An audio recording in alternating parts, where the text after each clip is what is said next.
Hoy vamos al teatro. En realidad fuimos el sábado, o vamos a ir el sábado al teatro, porque en Espacio Callejón a las 5 de la tarde están dando No me dejes en Belén. Una obra que trata sobre una dinámica familiar en un pueblo en el que el pesebre viviente, un pesebre real, es de vital importancia. Esta familia está duelando la pérdida de Raquel, una de sus tres matriarcas, y arranca con la llegada de su hija, Mila, una chica trans que vuelve al pueblo para despedirse de su madre, para sacudir tradiciones y descubrir algún que otro secreto. Junto a Elvira, la nieta de otra de las matriarcas, una adolescente que está descubriendo qué es lo que quiere, van descubriendo una compañía más sana dentro de la familia. Para charlar un poco más sobre esta obra, hoy nos acompaña quien la escribió y quien dirige, No me dejes en Belén, Agustín Meneses. Bienvenido, Agustín. Primero que nada, gracias por conectarte, Agustín. Eh, Te quería empezar preguntando, el título de la obra ya tiene una resonancia fuerte, No me dejes en Belén. ¿A qué, ¿A qué Belén haces referencia? ¿Al pesebre, al lugar físico, a un estado emocional? Bueno, el título de la obra sí tiene que ver con Belén, la ciudad la ciudad bíblica donde nació Jesús, porque la obra trata del regreso de Mila, una mujer trans que vuelve a su pueblo motivada por la inminente muerte de su madre, entonces ella vuelve para despedirse de su mamá en víspera de Navidad. Y lo que está sucediendo en ese pueblo es que están armando el pesebre viviente, entonces están todos los habitantes o la mayoría de los habitantes como muy abocados a la organización de ese pesebre, puntualmente las dos tías de Mila, hermanas de su mamá, que son como las delegadas parroquiales que organizan ese acontecimiento. Entonces, bueno, Belén tiene claramente que ver con el pesebre y con un renacer también, y tiene varias lecturas también, y como en Belén es donde surgió como la primera familia, ¿no? Como la Sagrada Familia, y bueno, la obra toca varios temas, no solamente este regreso, que es como el tema principal, ¿no? El motor que genera eh, o que irrumpe en la vida de esos personajes, pero la obra toca varios temas, o sea, habla de la discriminación, de los mandatos sociales, de los prejuicios, de las familias, de los vínculos entre las familias, del pasado, el presente, bueno, y también otro personaje de la obra es Elvira, que es una adolescente que tiene algún retraso madurativo, que es la única, que es una sobrina de Mila y es la única que la reconoce inmediatamente con su nueva identidad. Y Elvira tiene un gran anhelo que es poder ser la Virgen María en el pesebre. Tuve la oportunidad de ir el sábado a ver la obra. Ah, lo viste, La bueno, vi, qué la bueno, vi. qué bueno. Y me fui y varias personas me preguntaban de qué se trata y terminé contándoles y diciéndoles, no, tenés que ir a verla porque no te puedo explicar bien de qué se trata. Me encanta, me parece que lo resumiste hermosamente. Eh, Te quiero preguntar cómo te surge la primera imagen o la primera idea de desarrollar esta obra. La primera imagen nació yo estudié en la carrera de dramaturgia en la EMAD, y que en ese momento estaba a cargo de Mauricio Cartún, que era el director de la carrera, y tuve la suerte de tenerlo como profesor, y en un trabajo, en un taller de él, donde trabajamos un esquema dinámico, como a partir de una imagen poder como escribir el germen o el boceto de una obra, y a mí se me ocurrió, yo quería trabajar con lo metateatral, y, y bueno, yo tuve una educación muy religiosa, colegio católico, y siempre hay algo que me interpela como desde lo que son la religión, en general las religiones, ¿no? Como construyen a las personas de una manera, digo, cómo tienen los valores, la moral, etcétera. Entonces me interesaba trabajar con algo relacionado a lo religioso y el pesebre fue algo que me apareció porque yo de chico pasé muchos veranos en Tras la Sierra, donde es la familia de mi papá, en Córdoba, y hacían los pesebres vivientes y yo participaba, entonces como que fue como el pesebre fue como el primer disparador, como poético y también como meta teatral, ¿no? De esto de ser porque no deja de ser una representación, una obra de teatro, el pesebre viviente, dentro de una obra. Y, y No me dejes en Belén forma parte de una trilogía del retorno, que la llamo así, que son tres obras en las cuales un personaje regresa, ¿no? Y bueno, en este caso es Mila, y me parecía como muy interesante trabajar ese regreso bueno, y hablar de la identidad, ¿no? Con su nueva identidad, y lo que eso genera en su familia y también en todas las personas que componen, digamos, ese pueblo, ¿no? Porque también hay muchos personajes que como que no los vemos en la obra, pero que están aludidos. Bueno, de hecho, la mamá de Mila, que está muriendo al fondo, tampoco se ve y sin embargo se trata de construir a partir del relato de los otros, ¿no?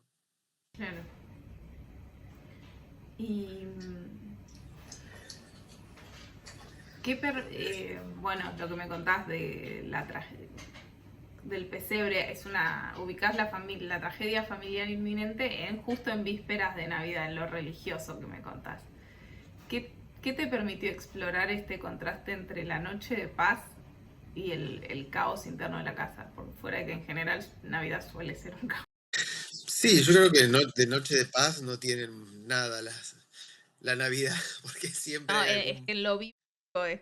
Sí, sí, sí, como una noche. Sí, sí, en lo bíblico, claramente, y queda ahí. Pero a mí me parecía interesante también algo del calor, ¿no? Que la Navidad nuestra hace mucho calor y me parece algo como lindo explorar esos climas, ¿no? El calor, el aire de las montañas, porque bueno, yo la obra la sitúo en ese pueblo de Tras la Sierra, si bien no decimos de dónde es, porque puede ser en realidad cualquier pueblo del interior del país, pero bueno, en mi imaginario, viste, ese hastío, ese calor, los mosquitos, las montañas, y la Navidad es como que a mí me trae esos olores de la infancia, esos paisajes, viste, paisajes reales y paisajes internos, ¿no? De cómo uno los atesora o los recuerda.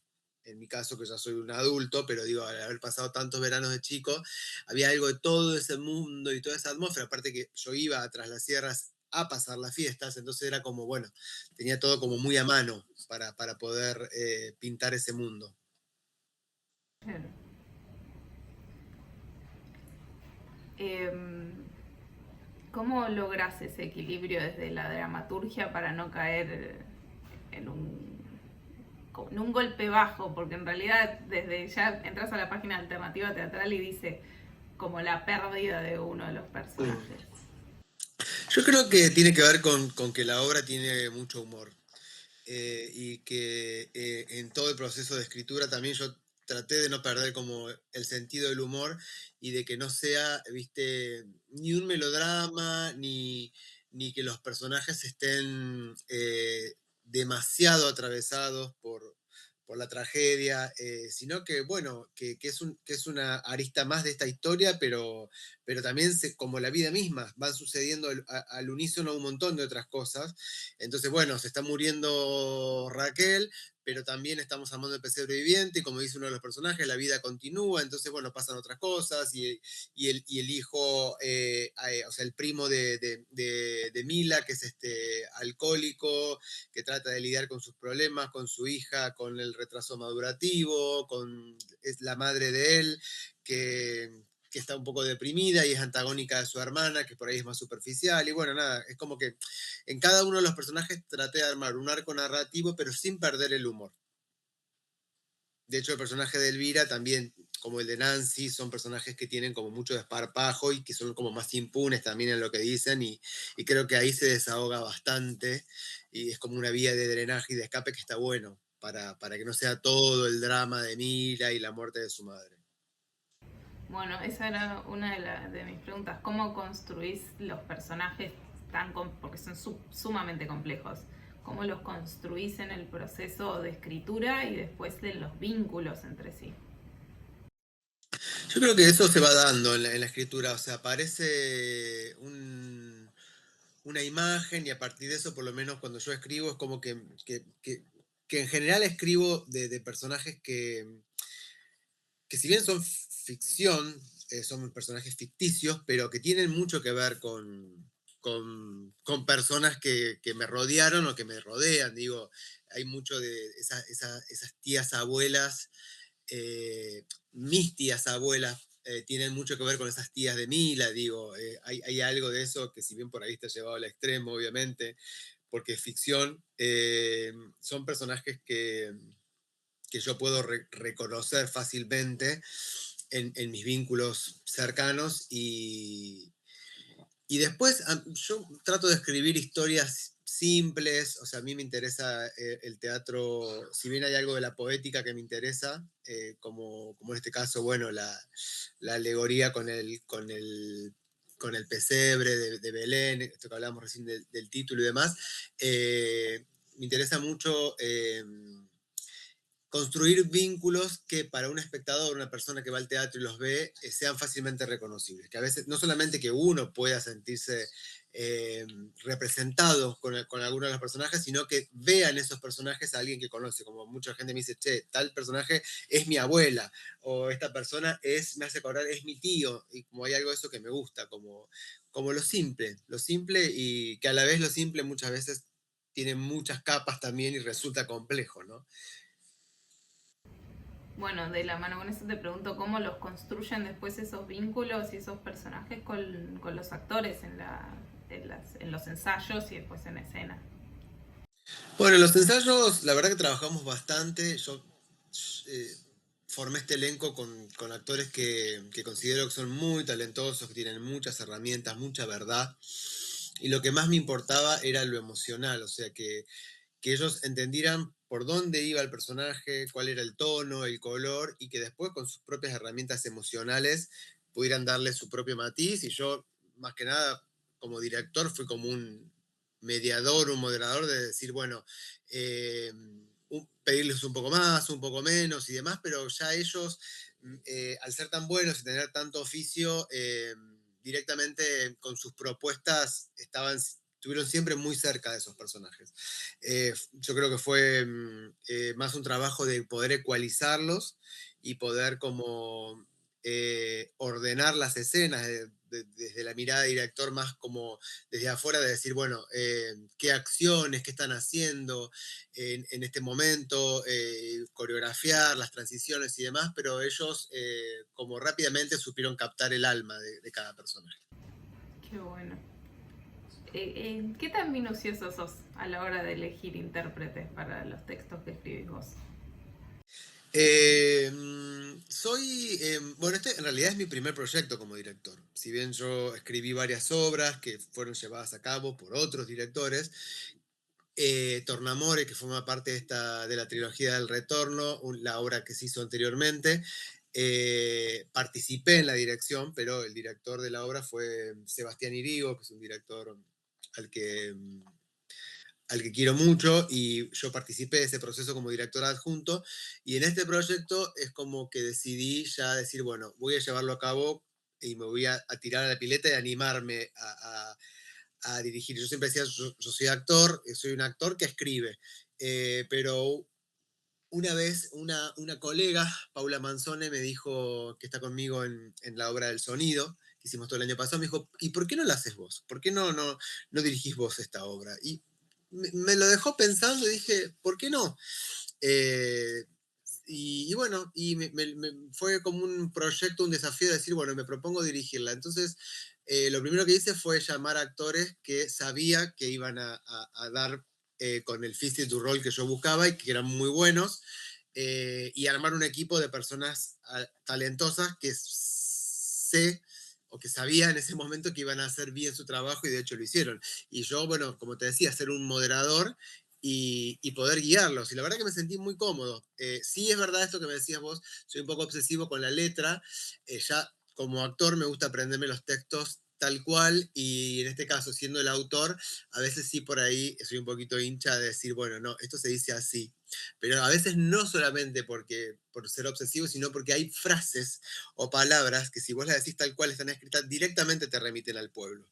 Que por ahí a lo mejor el actor o por ahí muchos de los actores no son de pueblo, algunos sí, pero algunos son porteños y por ahí a lo mejor, che, pero esto ¿por qué se dice así? Porque eso pinta a la persona del pueblo, ¿no? Como hablar con el artículo a los nombres propios y un montón de otras cosas que son muy típicas de estas personas que viven en el interior. ¿Te viene gustando dirigir como primera experiencia que además sea una obra tuya?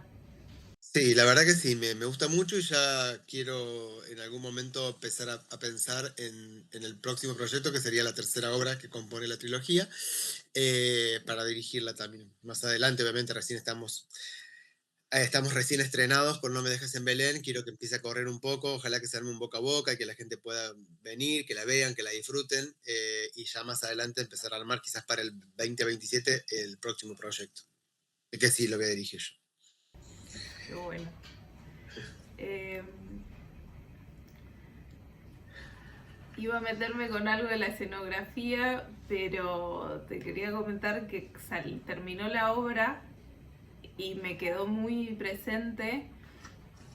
eh, la obra, no al final, pero tiene un comentario que dice: los normales son cobardes, que Mila le dice a Elvira: los Los normales son, comunes, los los comunes. comunes son normales. Y tipo me lo anoté rápido para tipo Los preguntarlo comunes son los débiles, dice. No, la palabra normal no se dice porque es una palabra que no me gusta, pero habla de comunes, lo de la anoté gente común. mal, entonces Sí, lo noté. pésimo lo anoté. No, los Pero comunes, dice. me quedó esa idea en Claro. la cabeza de... Que ellas no son comunes, que los comunes son los débiles y que el mundo está hecho para valientes. Hablando en realidad de las personas que son distintas, o sea, que se diferencian de la gente común, de la gente media, de las personas que salen de esa media y que por ahí en un montón de sociedades o grupos y demás son tildados como los distintos, los raros, ¿no? El bullying, digo que existió siempre, porque si bien la obra está situada en los años 90, el bullying todavía era mucho más terrible, aunque no se definía como bullying. Entonces, lo que le trata de decir Mila ahí es que realmente bancarse, ser una persona distinta y tener el orgullo de serlo, es de una valentía muy, muy grande, como por ejemplo el caso de ella, ¿no? De sentirse una mujer y llevarlo a cabo. O en el caso de Elvira, que la tildan como distinta, como diferente, o que no le da, que muchas veces le dicen los personajes en la obra, y ella, sin embargo, tenía el propósito de ser la Virgen María y lo logró a pesar de que no la dejaban y tenía todas las de perder, habla de una gran valentía de su parte. eh, me quedó súper resonando eso. Eh, Más que nada porque la obra toca fibras sensibles y la aceptación y todo lo que venimos hablando y me contás. Eh, Te quiero preguntar qué tipo de comentarios o reacciones venís notando o te viene comentando el público. Mira, la gente sale muy contenta, la verdad que la respuesta en estas dos funciones que llevamos es bastante similar en ambas funciones, como que la gente se ríe mucho y se conmueve mucho, se incomoda también y salen en general muy movilizados. Esa es la palabra que me dicen mucho, como que la obra los logra movilizar. Te podría decir que sí, que los comentarios y que la reacción de estas primeras personas que vinieron a vernos es muy positiva. Por eso digo, ojalá que la obra pueda estar un largo tiempo en cartelera y que el público nos acompañe. Son tiempos difíciles en general y sobre todo para el teatro independiente, pero bueno, tenemos una entrada muy accesible, 25.000 pesos, hay descuento para jubilados, hay descuentos para estudiantes, hay promo, también si venís con alguien más, digo, tenemos un Instagram que es No me dejes en Belén, como se llama la obra, que nos pueden escribir ahí y pedir descuentos si lo necesitan, entonces me gustaría que todo el mundo que tenga ganas de ir al teatro pueda venir a ver esta obra y que no se queden afuera. Estamos en un horario muy amigable, los sábados a las 5 de la tarde, que para este frío y para esta época mundialista viene súper bien, en Espacio Callejón, que es un teatro hermoso. Entonces me parece que nada, que nos merecemos como proyecto que podamos estar un tiempo largo en cartelera y que la gente la disfrute. Sí. Hablando del público, y hace un cachito hablamos también del lugar para la risa. Eh, ¿Sentís que el público se ríe o reacciona de la forma que vos querías en los momentos que vos querías? Sí, sí, me llevé sorpresa igual de que, por ejemplo, hubo un montón de situaciones en las que se rieron mucho en el estreno, que en la segunda función no se rieron tanto, pero se rieron de otras. Entonces digo, bueno, claramente, bueno, el teatro es así, cada función es una obra en sí misma, y cada público es cada público, pero bueno, lo importante es que la gente por lo menos entienda que la obra tiene mucho humor y que la pueda disfrutar también, que es lo que está sucediendo. Sí. Y hablando de espacio callejón, ¿cómo trabajaron para delimitar los espacios en la intimidad del espacio? Que es una sala hermosa pero chiquita. Sí, no es tan chiquita igual, ¿eh? Porque digo, teniendo en cuenta que es teatro independiente, la sala tiene 70 localidades y el espacio escénico es muy profundo y además tiene como esas pasarelas a los costados arriba, que hace también que tenga como un cierto vuelo la sala. Entonces, mi idea fue tratar de utilizar lo más posible todo el espacio para poder armar esa casa que estaba propuesta ya de la dramaturgia, que tiene como un jardín al frente, la casa y el patio trasero. Entonces dije, bueno, y también hay escenas que transcurren en el techo. Entonces digo, para mí fue muy útil esta distribución que tiene el espacio y también las texturas que tiene el ladrillo a la vista, el cemento, el hierro, o sea, como que fue como fácil poder organizarnos para armar la casa ahí con el escenógrafo, siempre tratando de respetar una estética noventosa y algunos símbolos típicos de esta casa de pueblo, como las tejas, los muebles de caño. Y bueno, nada, estructuras que remiten directamente a la atmósfera planteada y a la época también. Claro. Eh, lo que me llamó la atención es que veces anteriores que fui a Espacio Callejón había menos asientos, o sea, agregaron de cierta forma algunas que otras sillas más adelante. Puede ser, eso, o sea, en este momento entran con la sala llena, 70 personas, pero también se puede armar una platea de 50 sin ningún problema. Eso es lo que tiene Espacio Callejón, que se puede moldar bastante si estás explotado de gente o por ahí estás bien, pero no está atestado. También la sala está llena, o sea, entre 50 y 70 personas, el espacio te brinda la posibilidad de tener como una platea completa. Claro. En un momento interviene lo audiovisual, no tiene nada que ver esta pregunta, pero en un momento interviene lo audiovisual. ¿Qué narrativa cumple el recurso de la tele dentro del dispositivo teatral de la obra? La tele a mí me parecía que cumple como la función simbólica de una época, en los 90 en que la tele estaba muy presente, como no existían las plataformas y era como la televisión todo el tiempo en estas casas, por lo menos que yo eh, tengo tan presente de esto que te decía de mi infancia, como de la tele prendida todo el tiempo y sonando de fondo, la telenovela, el noticiero, estés o no prestándole atención, y me parecía lindo como recurso esto informativo, de que contara un poco la coyuntura pueblerina y decir, bueno, armar un noticiero que nos cuente lo que está pasando.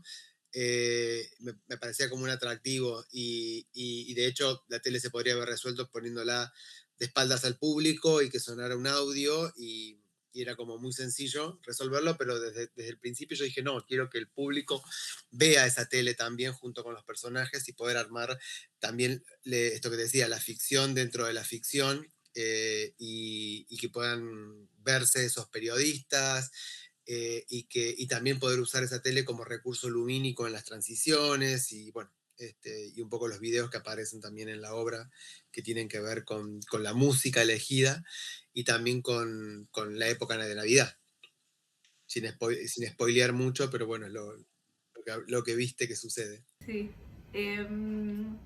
Mi última pregunta tenía que ver con la iluminación y que cómo surge la iluminación, parte con la tele, parte con las luces Hay mucho movimiento de luces que me llamó la atención. Sí, tenemos la iluminación bueno, obviamente de la sala y también jugamos con las luces de Navidad, del arbolito y con la televisión.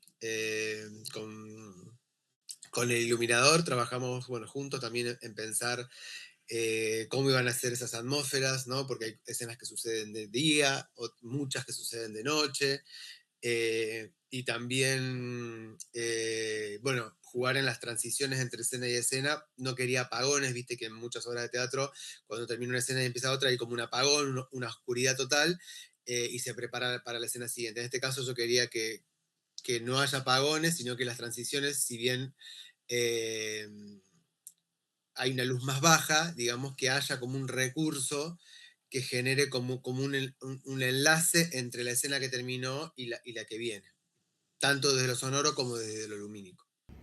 Claro. Se nota que está súper mega pensada toda la parte técnica por fuera de lo narrativo. Eh, Así que me encantó. Para ir cerrando, siempre hago la misma pregunta: ¿cómo le venderías la obra No me dejes en Belén a un posible espectador? Yo le diría que es una obra muy divertida, muy profunda, muy sensible, que te va a contar una historia eh, y que durante una hora, casi 10, que dura la obra, vas a estar metido en un mundo, en una atmósfera donde 5 personajes te van a contar un cuentito y te van a hacer pasar por diferentes emociones, como te decía recién, desde la risa hasta quizás las lágrimas. Y que va a ser un gran disfrute. Yo creo que hay algo mágico todavía que sucede con el teatro en esta época en la que estamos, 2026, que todavía la gente sigue yendo y se sigue encerrando en una sala sin el celular para que un par de personas ahí en vivo y en directo les cuenten una historia que los movilice. Me parece que es un milagro que siga sucediendo y que la gente siga viniendo. Así que, milagro de Navidad, podemos decir. De Navidad. Sí, totalmente. Público muy, muy distinto en la función que estuve yo, de todas las edades. Así que. Bueno, esa es la idea, es una obra para todas las edades. Y yo creo que, sí, yo digo que de 16 años para arriba se la tengo que calificar como las películas, pero que es una obra que pueden disfrutar jóvenes y adultos sin ningún problema. Muchísimas gracias, Agustín. No, gracias a vos, Flor. Espero que nos encontremos de vuelta el año que viene para hablar de la tercera instancia. Bueno, ojalá que así sea. Gracias. Antes, no me quiero olvidar, los invito a todos los que nos están mirando los sábados a las 17 horas en Espacio Callejón, las entradas por Alternativa Teatral. Muchísimas gracias. Gracias.